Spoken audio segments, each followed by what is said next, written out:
మేము 50 సంవత్సరాల నుంచి మేము ఇక్కడే ఉన్నాం. మా మమ్మీ డాడీ ఎవరు లేరు. నేను అనాథని నేను తెలుసా.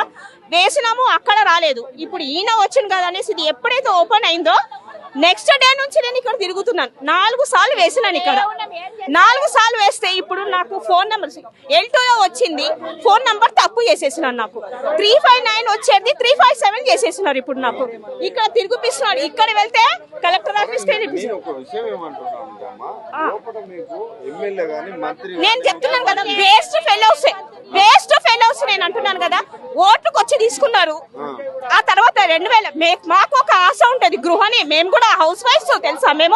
మాకు లంగ్ లేదు ఏదో ఒక ఆశ ఇస్తాడేమో నా లైఫ్ లో అంటున్నా కదా. రెండే నేను ఓట్లు వేసినాను. ఒకటి కేసీఆర్ కి, ఇంకొకటి ఈయనకి వేసినాను, రేవంత్ రెడ్డికి వేసినాను. ఆశ ఏంటంటే ఇస్తాడేమో అనేసి. ఇప్పటి వరకు సర్వే చేసినాడా? ఏం చేయలేదు. ఫోన్ నంబర్ తప్పు చేసేసినాడు. 2500 ఇస్తా అన్నాడు, అది ఇవ్వలేదు. గ్యాస్ వచ్చింది 2 నెలలు వేసిండు, 3వ నెల బంద్ అయిపోయింది. కరెంట్ బిల్ మాకు దగ్గర ఏం లేదు, టీవీ లేదు, ఫ్రిడ్జ్ లేదు, ఏం లేదు. ఆంధ్ర వాళ్ళు వచ్చినారు, పెద్ద హాస్పిటల్లో పనిచేసినారు. దానికి కొల్లులో వచ్చింది, మళ్ళీ L2లో కూడా వచ్చింది. ఇప్పుడు ఎంక్వైరీ చేయరా?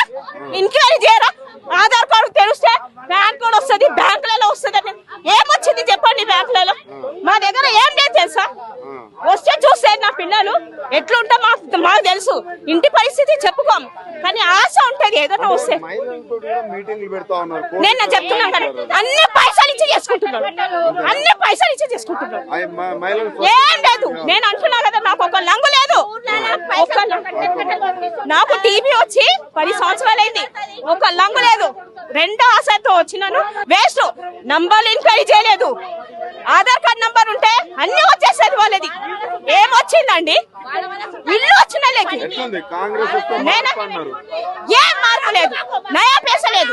కమ్సకమా కేసీఆర్ కొంచెంలో తప్పైపోయింది. ఆయన ప్రతి ఒక్క ఆడవాళ్ళు తెలుసుకుంటారు తెలుసా. 2500 రాలేదు. ఎక్కడ వచ్చింది? ఇంట్లో మేము ఎట్లా బతుకుంటున్నాం మాకు తెలుసు. వచ్చిందా తెలుసా?